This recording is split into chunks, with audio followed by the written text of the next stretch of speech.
মাননীয় বিচারক মণ্ডলী, বিতর্কের পক্ষে বলছে 1947 সালের 20 জুন তারিখটি কোনো সাধারণ দিন নয়।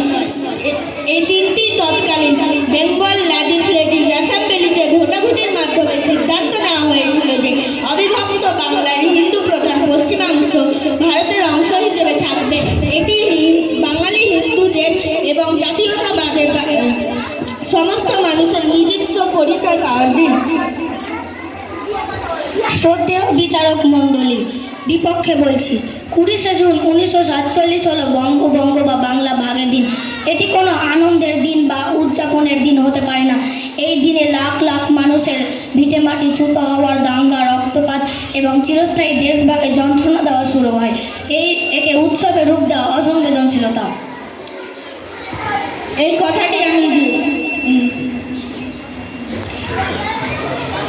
যুক্তি সহকারে বলতে পারবো না, কিন্তু বলতে চাই এই দিনটিকে সম্মান জানানোর অর্থ হলো সেই চরম সংকটের মুখে দাঁড়িয়ে নিজেদের অস্তিত্ব রক্ষা করা, সেই ঐতিহাসিক সিদ্ধান্ত মেনে নেওয়া। এছাড়া নতুন প্রজন্মকে জানানো যে কত বড় ত্যাগের বিনিময়ে তারা ভারতের নাগরিক হিসেবে এই রাজ্যে বসবাস করছে।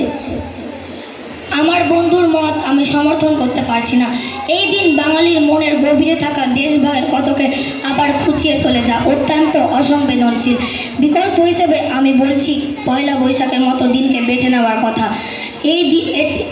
বিকল্প হিসেবে আমি বলছি এই পয়লা বৈশাখের মতো এই দিনকে বেছে নেওয়ার কথা বলা যায়। ধর্মমত, ধর্ম নির্বিশেষ এবং সমস্ত বাঙালির উৎসব।